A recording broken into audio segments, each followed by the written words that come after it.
The fact that you hit play on this video is a step in the right direction. I just wanted to share about mindfulness with you, not only personally in your home life, but also professionally in your classroom.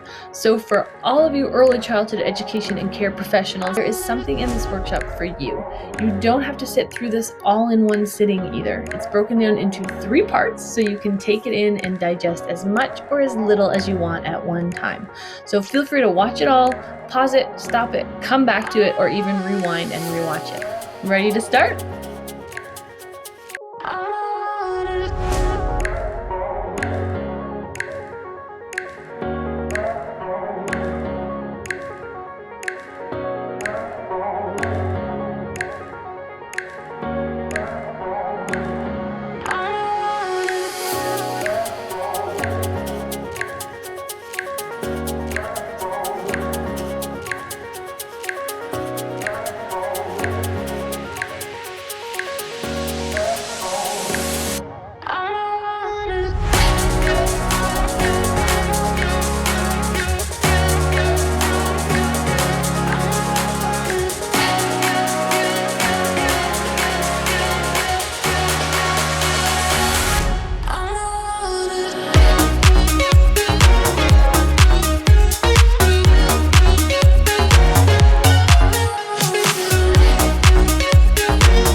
And thank you guys so much for tuning in. I really appreciate you all wanting to learn a little bit about mindfulness today. My name is Kelly Wilson, and I am a registered early childhood educator. I have been in the field since 2009, and I've actually been working in the kindergarten program as a designated early childhood educator since 2013.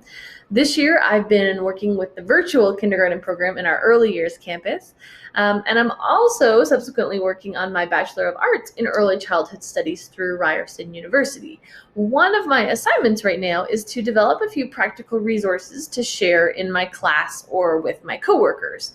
So I've just kind of decided to share a little bit about mindfulness with you all, as I've been learning a lot about it. And so today's my opportunity to share what I've learned and practiced and help you to develop your own mindfulness program in your personal lives and your professional lives.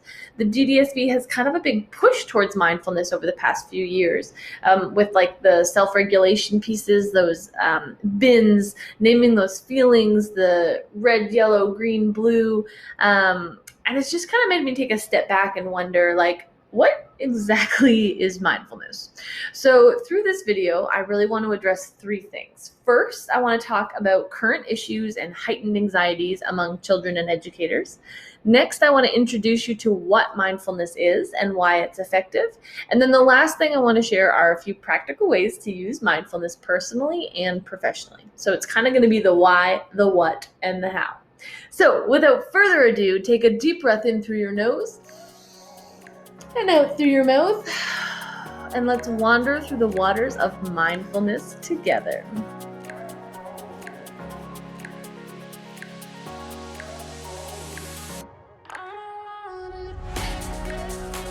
Anxiety is very common in children and adults. Whether you have been given an actual diagnosis of an anxiety disorder or you're just experiencing some worries in your day-to-day life, it's common.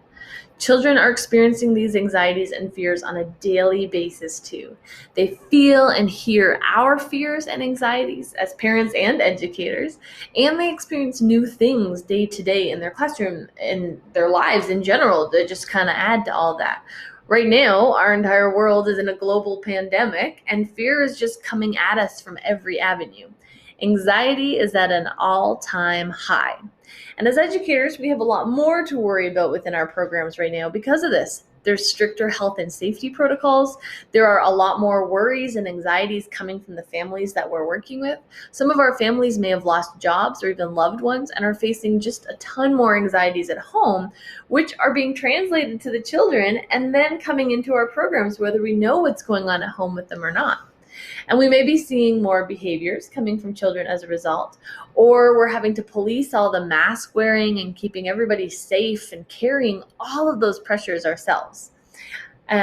So it's just a lot for any single individual to have to deal with. And yet, this is what our day-to-day professional lives looks like. We're facing our own stressors at home and bringing them to work, and then having to give everything we have in our jobs. And this cycle will just continue unless we find a way to get on top of it. And that's where I wanted to introduce you to mindfulness.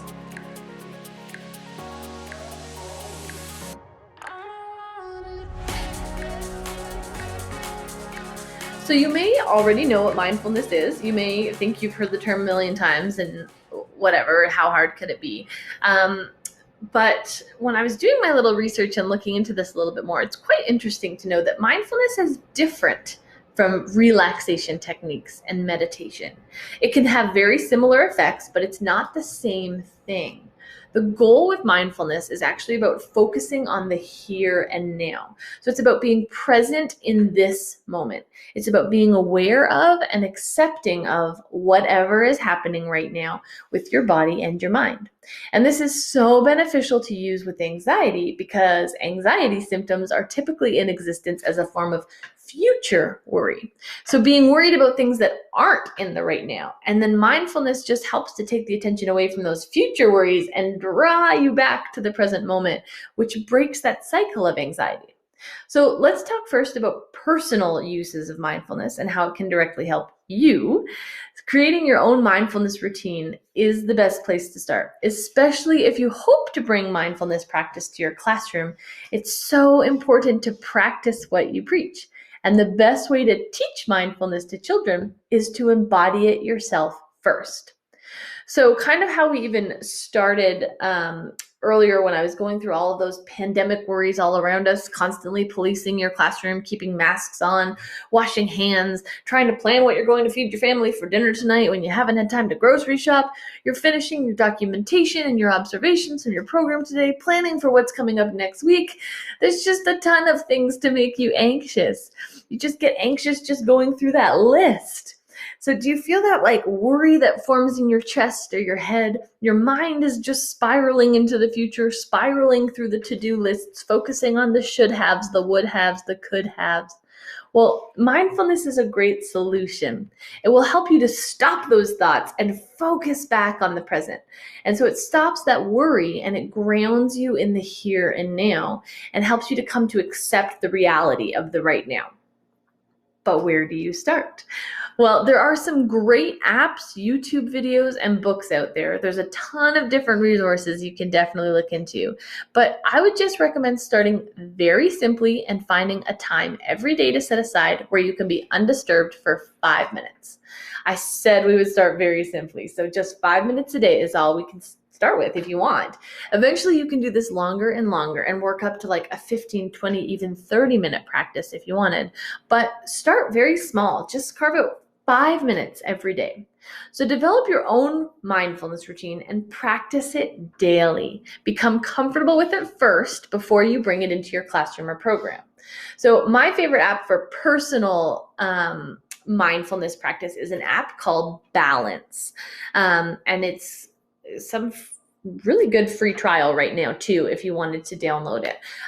It not only takes you through a mindfulness practice, but it also teaches you as you do it. It teaches you how to stay present, capture wandering thoughts. It personalizes it after each practice. And they're short, they're sweet. And then it just kind of helps you to notice things around you or within you. And it's just a great app to learn to practice mindfulness. So I want to take you through one of the Balance app mindfulness practices right now and give you kind of an idea of what it looks like. And I want you to really actually do it. I don't want you to just be like, oh yeah, that's neat. I want you to actually like close your eyes and do what he's saying, focus on what it's going through, and just kind of like, just be open to it. Just give it a try. Here we go. Hello, and welcome to your first guided meditation with Balance, and the first in your personalized foundations plan. My name is Ofosu Jones-Corte, and I'll be your coach. Before we begin, take a moment to give yourself some credit for just getting started with meditation. The skills I'm going to teach you can really enhance and improve your life. Okay, since you've only meditated a few times before, let's start off slowly, and I'll give you some more guidance as we go along. Today, you're going to tune into your breathing. Let's begin by finding a comfortable posture and keeping your eyes closed. I recommend sitting upright with both of your feet flat on the ground if you're able to do that.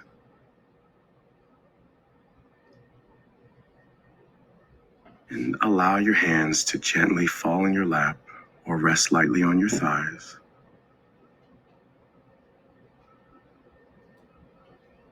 To fully settle into this posture, take a nice, deep breath.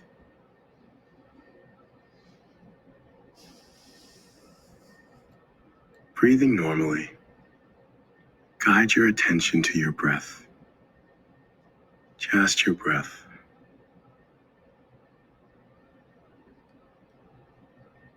You don't need to change your breathing in any way.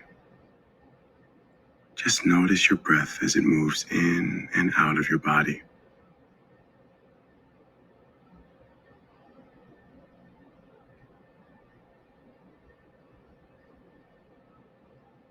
And if your mind starts to wander, know that that's normal. That's just what minds do. All you need to do anytime this happens is to relax and just enjoy the natural rhythm of your mind.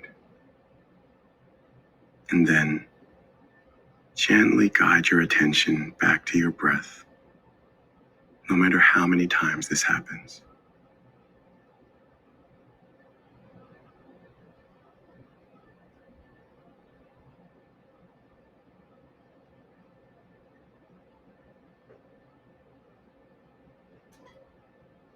Soon, to help you settle your attention on your breath even more, I'm going to ask you to silently begin to say to yourself, in as you breathe in, and out as you breathe out.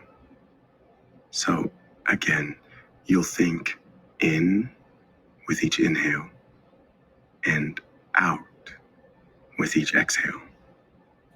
Go ahead and give it a try.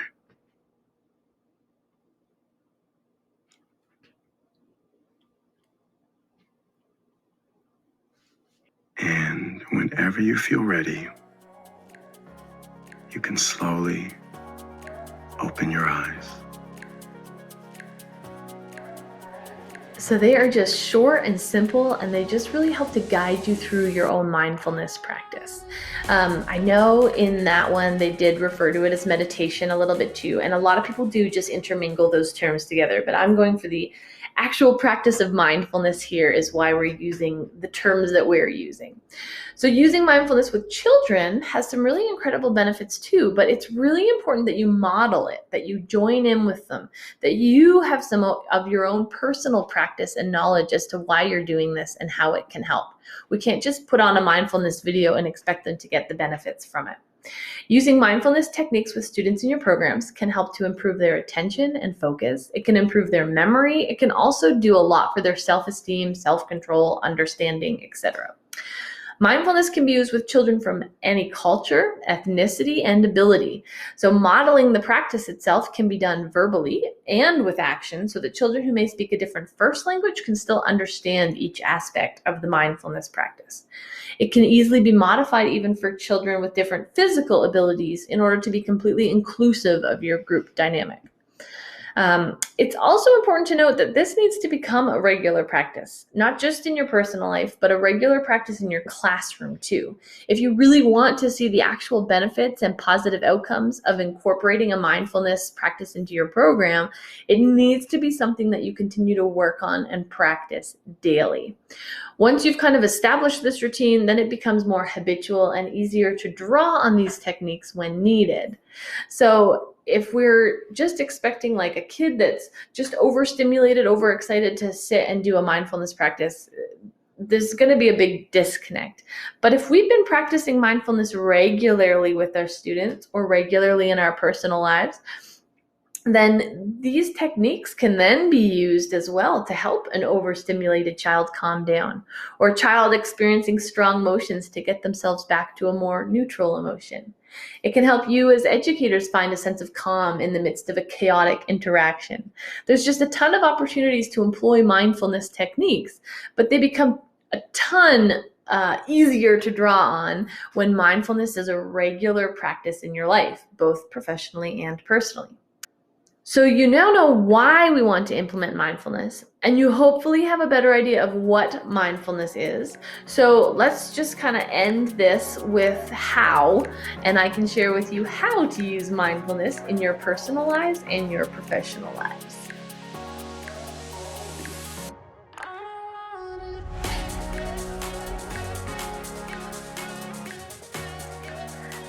There are basically 3 very important parts to any mindfulness practice.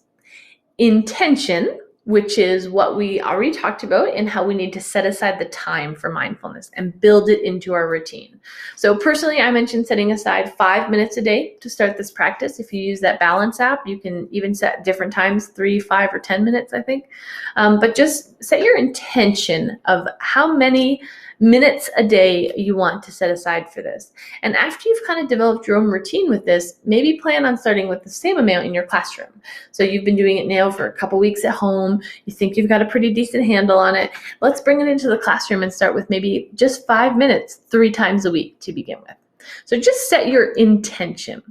And then the next part is attention, and it's time to focus on the present. So mindfulness is about paying attention to that present moment, putting our attention in the present. And this can be done by focusing on your breath, like we did at the beginning, paying attention to how it feels coming in and out of your lungs, how our chest or abdomen moves when we breathe, feeling the temperature of the breath as it enters or leaves. And you can expand this past breath and focus on like the surface that you're sitting on, or the way your feet are resting on the floor, or even like wiggle a body part and pay attention to the specific feelings you encounter while doing it. And to make this geared more to children, you can even have them like pretend to smell a flower and take a deep breath in. Get that beautiful smell all the way in and down into their lungs, and hold that beautiful smell of that flower inside them before slowly blowing it out. Or for the exhale, you can even do it like blowing out a big bubble, or using a bubble wand and blowing a bubble out of that wand. And make that bubble as big as you can with one breath. And then even like focus on that bubble and watch it float away. You can really use any imagery that may resonate with the children in your program to help them focus on this present task. And then finally, so we have our intention, our attention, and now we also need to consider our attitude when practicing mindfulness. We need to approach mindfulness from a non-judgmental place. Approach it just like trying to focus on what's happening and accept it. I watched this really cool TED Talk with a girl named Shauna Shapiro, and she said, mindfulness isn't just about paying attention, it's about how we pay attention with kindness. She shared how we're growing something every moment. So the question is, what do you want to grow? What do you want to practice? Because what we practice grows stronger. So if we approach mindfulness from a place of like, this isn't going to work, or I'm just using it to distract the kids while I'm getting my planning done, you're not going to grow any benefits from this mindfulness practice. But if we approach it kind of ready and willing to accept it, being willing to be kind, to be positive, non-judgmental, we're fostering those seeds of positivity in our lives and our students' lives. And that's what we're going to grow through the practice of mindfulness. Okay, so we just did that balance activity. So we've had kind of a good idea of what a mindfulness practice looks like. And when we start using mindfulness with children, we should begin with a discussion or a chance for some questions and answers, even introduce the concept with an age-appropriate book to start the conversation. Again, if you're just doing the one-off mindfulness things, none of this is really going to resonate. But if you really want to start a practice within your program or your classroom, then you really need to introduce it well as well and get them to kind of buy into what we're doing. I love introducing things with books. I just find it speaks in kid-friendly language. It's got beautiful pictures typically, and just kind of helps everyone to get on the same page and start a good conversation. So when we use mindfulness with children, we do want to start going through a practice from what we would call the outside in, or we want to go from like the more concrete aspects to the more abstract. So to begin mindfulness, we want them to be aware of their environment. That would be the most concrete aspect for them to grasp. And once we've kind of grasped this outside, we're going to work our way in, and we can start to practice being present and aware in our bodies. And then finally, the more extreme abstract concept of being present and aware in our mind and thoughts. So if you want your students to be able to stop their thoughts and to think and practice mindfulness in the heat of those moments, that's a very abstract concept to get to, and we need to start and work our way from the outside in. So starting from the outside in, we're going to help children to notice things that they may not have noticed before and help them to realize their need for mindfulness. There's a lot of things in their environment they probably don't notice. And that lack of awareness in the world that they're operating in is kind of the reason we need mindfulness. And so we want to kind of open their eyes to this, but we want to remember the attitude piece here and remember that this is a positive exercise to help them become aware of this. So moving inwards, as we begin to teach the mindfulness of the body, after we've kind of gone for that more concrete outside area, we're moving a little bit more to the abstract as we're starting to help them be aware of their body, and we can teach them to become aware of their senses or even how their body is moving in their space. And then the more abstract concept is that awareness of the mind, and we can help them to capture those thoughts and practice visualizations. So one way that I've found to start a mindfulness practice with the children in your classroom comes from an organization called Empowering Education. And I'll put the link right there. And they've got some great lesson plans for introducing mindfulness with elementary aged children.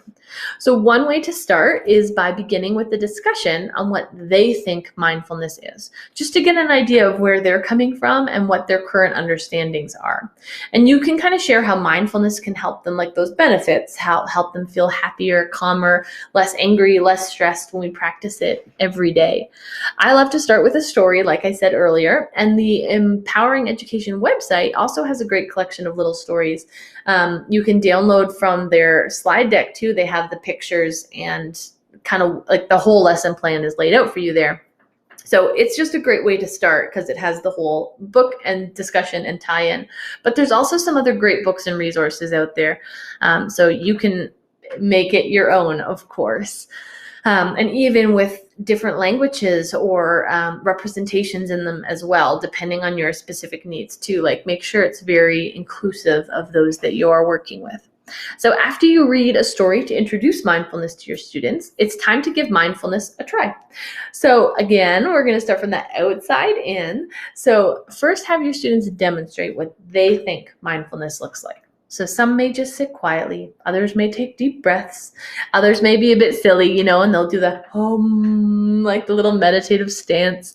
They might walk around the room, who knows? But the main thing is it's important that we just become acceptant of it all, that mindfulness, we're kind of hitting home on the point that mindfulness looks different for everybody. And there's not just one way to be mindful.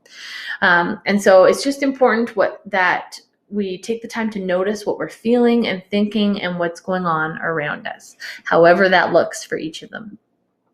So working from that outside in, our first mindfulness activity we want is going to be working from the environment. So we want to have the children stand up and ask them to walk around the room quietly without making any sounds, without touching anything, and encourage them to see if they can find 3 things that they may have never noticed before in the classroom.